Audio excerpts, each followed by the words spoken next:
guess you could say I just want to have a meaningful relationship with someone special.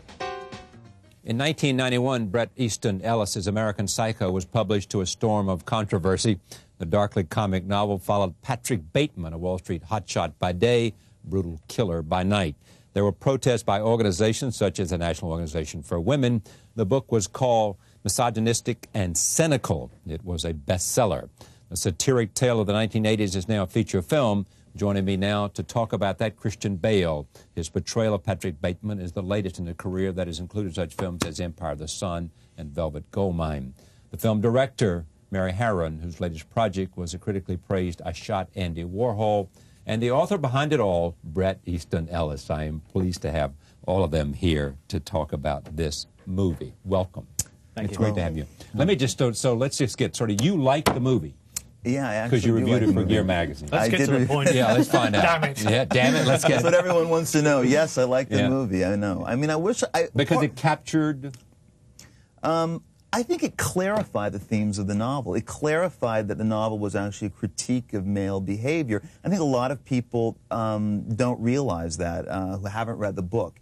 And so it clarified that and also brought the humor of the book up to the surface. A lot of people also, I think, who are afraid of the novel, who haven't read the novel, don't understand that it's basically a comedy. It's basically a black comedy. Yeah, they had a hard time getting that. I think they, yeah, well, I that think... probably is because of the violence. You know, in some ways, I think that's probably true. I think the violence is graphic enough that it has distracted people from... It overshadowed everything. I think it did, but I think that was a misreading. I think the initial misreading of the book came from people who assumed that the book was all about violence, when actually, if you add up the violent sequences in this book, you're going to get about 4 pages, and you're going to have basically 396 pages of, you know, lists and social satire and stuff going on in Patrick Bateman's head. So to me, it was never really a book about violence, though there was violence punctuated it. What did you see it as, Mary, when you got to direct this? Well, actually, I read it when it first came out in London in '91, and I was amazed just in because the real hardcore violence doesn't hit for about 100 pages, does it? Yeah, about 150 pages. 130, yeah. I can't remember the exact page. 150. And I remember, you know, when I started reading it, I thought, oh, this is like, you know, early Evil and Noir. It's clearly, you know, very black comedy of manners, making fun of a crazy society. And I had sort of mixed feelings, real love-hate feelings for the late 80s. And I thought Bret had caught something about it that no one else had. Is that why you wanted to do it? Yeah, I think so. That was my initial thought. When they, the producers came to me in '96, and at first I thought, how do you make a film out of that? Because it really has does not an obvious cinematic adaptation, because there isn't a very clear narrative. And deliberately, you know. But, and then I thought, well, it's just time, just about enough time has passed to make a film about the 80s. Beyond the controversy. Yeah, and well, beyond actually, the 80s, too. Actually, beyond the 80s is what I thought, because right. you can just start to see it as a historical period, almost. Yeah. And I said to Ed Pressman, the producer, well, it would be a really good film for the millennium, you know. I wonder if, just to make a quick reference, Bonfire of the Vanities as a film, regardless of whatever fault it had, was made too quick. I think there were a lot... There's no distance between it and the time it wanted to portray. That's probably true. I mean, there were many problems with that film, but it might have been a better film if they'd waited 5-10 years. Yeah, because it could be. I think the themes, well, almost like everything. I mean, I think the meaning of everything becomes clearer after a 10-year period. Yeah, novels, films, everything. Yeah. But you have watched this whole evolution. For a while there, all the talk was Leonardo DiCaprio and Oliver Stone, right? Yes, that was. I mean, you went through that period, and people were saying, it was a brief period, but because it was Leonardo DiCaprio and Oliver Stone, it seems like it was a much longer period and a much, bigger thing. But I actually think that period lasted. I mean, I know it was horrible for Mary and for Christian because this, the timing was terrible and it interrupted a project that they had been involved in for years. And I think I'm often quoted out of context, and I will say this now. Whenever I say that Leonardo DiCaprio was a great actor, and sure, it was an interesting idea, but they always cut me off and say, well, I think Christian Bale is the ideal Patrick Bateman and Mary Herron is the ideal director. I did not necessarily think it was a great idea, but that talk did go on for a little while, though in reality, I mean, I think they met, there was a bad reading of it, They didn't get along. They didn't see eye to eye on it, and then it was over. And then, but I mean, it was fairly extended actually. That I mean, it happened. It was about 6, wasn't it? I mean, I was over in Italy doing Midsummer Night's Dream. April to the end of and then we didn't get back to. I think this. Mary's very specific about page numbers and dates. Yeah. They must know more than I do about this. The detailing, just like Bateman. Someone saw a shot one Andy Warhol, and that was what the producers were attracted. I think because I'd made a period film, right, about which was very detail based, actually, in the sense of that very you have to have a fairly meticulous reconstruction of pure atmosphere, and it was but a character that no one thought you would make a film about, which is Valerie Solanas, because she was, I love Valerie, but a lot of people found her totally unsympathetic, and I think they thought, well, here's a woman made a film that you wouldn't expect, And then it was a very good idea to get a woman to do it, because I think it helped to neutralize some of the controversy, and I think also you're talking about this one, yeah, right. Because I think there were things that I thought were crystal clear in the book, that it was a critique of male behavior, right. That maybe a woman was, I think almost definitely a woman was better at bringing because it no out. one was more outraged about this than feminists, I guess. That's right. Fair enough. Yeah. Well, So you'd think serial killers would be, but no. I mean, it was more or less feminists were the most outraged. Let me just get Christian in here. So they dropped this script on your table. Do you get calls from people saying, "Forget it. Do not do this. It is not good for you. Yeah, Forget it." I had an awful lot of calls saying it was going to be career suicide. I think because a lot of people would talk about Anthony Perkins in Psycho and say, once you play a villain like that, you never get to play anything else because you're stuck in everybody's imagination as that person. But Bateman is not I could never really view him just as a villain, pure and simple, because he's so ridiculous, He's not your ordinary kind of Hannibal Lecter kind of scary villain, because you laugh at him, never with him at all. So I was never really concerned and didn't take any of those career suicide threats seriously. In fact, it probably turned you on. Yeah. Exactly. It sort of was exciting in many ways. What do you like about Patrick Bateman? What do I like? Yeah. I like nothing about him. I mean, he's a completely unredeeming character, and I didn't attempt to make him sympathetic at all. But what makes him entertaining is the fact that he has no redeeming value. But that at the same time, he finds himself in so many ridiculous situations and reacts in such a ridiculous manner. He's certainly somebody that I wouldn't want to, be at a table with and eating, but I'd certainly want to eavesdrop on his conversation. All right, roll tape. Just want to give her one sense of what this film looks like, and Christian in the role of Patrick Bateman. Here it is, scene 1.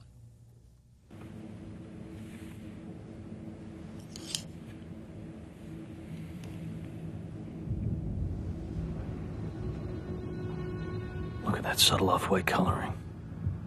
The tasteful thickness of it. Oh my God. It even has a watermark. Tell me about that scene, Mary. Well, I have to say, it's one of my very favorite scenes in the book. Yeah. And I have to say, we really lifted it straight out of the book, isn't it? Yeah. It's hardly been changed. It's placed in the office instead of the restaurant. But it's, that's right, yeah. But you know what? It just goes to show you, though, that you read that scene in a book, and you might imagine certain people playing it, but when it's actually played out and it's visualized for you, it has a different sting to it. There's something funnier. The ominous music, the editing shifts. I don't know. It's really. I really did not think initially when I wrote that scene that it was, one of the funnier scenes. But when I see it in the movie, I still even now just totally crack up at it. Yeah. I mean, to me, it was one of the things that made me really love the book. The idea, but also the idea that these guys are so obsessed with the minutiae of status that they're basically having breakdowns over such tiny things. What was the difficult challenge for you? I mean, in terms of making this film, was it the violence? Was it something else? Was it, how the violence? Bateman came out, making sure that you caught the spirit of Bateman? Well, I think there's a tonal thing, which one of the things I liked in the book, I thought was very interesting in the book, was that it shifted totally abruptly from a social satire, comic scene, to something horrifying and upsetting. And I wanted that abruptness, that you would just in a way you wouldn't know where you were. So one moment, like in the business card scene, then the next scene is a disturbing scene. so it was making that decision to go with those abrupt shifts in tone. And then I guess the sort of technical problem was the fact that there isn't an obvious plot. I mean, it's not a serial killer story in the sense that they have the pursuit, the hunter, and the hunted, and the capture. So I had to kind of give it more the facade of a plot. You know, it feels like it has a more traditional plot, but in the end, you had to actually select the pivotal moments in the film and then find a way to link them together and restructure it. So I think basically it's very faithful to the book. All the elements are from the book, but the order is different. Sometimes I combine elements, shifted scenes. Who did the screenplay? Well, Guinevere Turner and I did the screenplay together. Yeah. Bateman does actually have an arc in the movie. Yes. What's the arc? He goes from psychopath to psychotic. Yes. I think that's right. He totally loses it. By the end, One psycho to the next, because he does have an ability to play the game and look very good in social circles and everything. And then by the end, he's absolutely lost any grasp on reality, and it becomes completely surreal. More hallucinatory, yeah. Although one thing I think is a failure on my part is people keep coming out of this film thinking that it's all a dream, and I never intended it. All I wanted was it to be ambiguous in the way that the book was. Why did they think that? I think it's a failing of mine in the final scene that I just got the emphasis wrong, because I should have left it just more open-ended without wanting to give the plot away. It makes it seem like it's, I guess clearly, because people keep saying this to me, it makes it look like it was all in his head, and it's, as far as I'm concerned, it's not. Take a look at this scene. This is where Willem Dafoe is playing Officer Donald Kimball, and he is interrogating Patrick Bateman. Where did Paul hang out? Hang out? Yeah, you know, hang out. Let me think. The Newport, Harry's, Flutie's, Indochine, Nell's, the Cornell Club, the New York Yacht Club. He had a yacht? No, he just hung out there. And where did he go to school? Nice scene, huh? Yeah, it's funny. Yeah. Now, how is this for you? I mean, are you getting more out of it? I mean, there's some people who say that a film, I think English Patient is one example often cited, and Doctor's coming in here next week with another book, but he thought that English Patient, in a sense, captured the essence and the spirit and the heart of his book, and in a completely different way, though. Yeah. I guess what you can only hope for as a writer when someone takes your book and turns it into a movie is that they're faithful to the sensibility and the tone, because it's two completely different mediums, and it's two completely different experiences. You're reading a book is completely different from watching a movie. One's an active thing, one's a passive thing, and all you can really hope for is that the filmmaker stays true to the sensibility and the tone of the work. Because the visualization of it and their readapting of it, it's going to be different. It's just going to be different. So, and believe me, I wish I could play the bratty artiste and go, Hollywood ruined yet another one of my books, but this movie's too good to do. No, it doesn't work. I think we've seen that role before.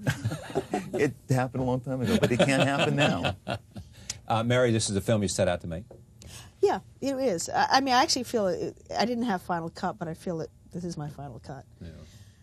There's things I lost. There's scenes that aren't there. There's things I would go back and reshoot. How did that happen? I mean, the studio looked at it and said... Yeah, Lionsgate and I had our battles over casting, but they were fantastic about content. And really, I think if I'd tried to do this for a Hollywood studio, well, it would never have made it to the screen. But they would have had so many, doubts. But how can you make a film with somebody this unsympathetic? Yeah. Can't you boost the character of the detective? Can't you talk more about his unhappy childhood? Can't you give a psychological motivation? And Lionsgate were completely hands off. They said, we like the screenplay, and you just go and shoot it. Yeah. You would visit the set. I visited the set accidentally. Once was in Toronto when I was doing a book tour, and I just happened to go because I was nearby giving a reading or something. And then the second time I visited the set accidentally, I was just with some friends in the West Village going bar hopping. It was that kind of night, I guess. And I saw some film crews in the distance, and I saw some arc lights. Bar hopping, yeah. And there were these vans, and then I saw a limo pull up, and Christian was in, and it was the worst news we've heard. You remember when I came over? Yeah, you came up to me. It was our last night. I walked into the movie set. It was very dislocating. Was that down in the meat packing? It was down in the meat packing district, yeah. So that's the only 2 times. But I didn't really want to be on the set. The one time that I was in Toronto, I was sort of looking over Mary's shoulder, and I said, maybe I would have done it differently, I don't know. And I thought, this is ridiculous. This is her film. They're making it. Let them do what they want. And then I walked off, and I really didn't think you needed my presence on the set. It would have been too distracting. When most people who have not met you, let's say a reading for something, you know, are they obsessed by this book? I mean, is it still right there at the top of the list of questions that people want to talk to you about?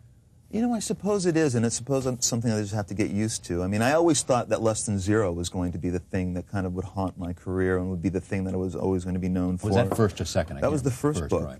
And, you know, this obviously has supplanted that and replaced it. And I am asked about it a lot, and it seems to be a book that a lot of people have responded to. But there's really not a lot you can do about that. You can't control how a mass audience responds to something you've written. But to me, it's just my third book. To me, it's just the process of writing it was the same as the other 4, and I look at it as my third novel, and not anything more special or more lovable about it on my part, retorted than any of the other ones. What book have any of you read that you think, in a sense, chronicles the present time we're living in? You know, what is the Bonfire, the book, or American Psycho for today? Well, you know, I thought Who's it was. writing? I mean, you know, I thought Don DeLillo did it with Underworld a couple of years back. That to me seemed to be all the way back to the 50s. It's not in the 50s, but it really came together in the present day stories because it kept flashing forward and flashing back, and it was very, very complicated in how it was structured. And that spoke to me a lot about where we are today. But I often, you know, I've got to be quite honest, I often don't read books for that reason, for, you know, novels especially, for a journalistic take on society. Yeah, or but for if you see one, you take. recognize it. I mean, when somebody sort of captured the, you know, the tone or the spirit of a time. I don't think, I don't know. That's a hard question. It's a hard question. I haven't heard of one, if there is one. But, Yeah. but then often things get written 10, 20 years after, you know. American Psycho opens this weekend. We'll be right back. Stay with us.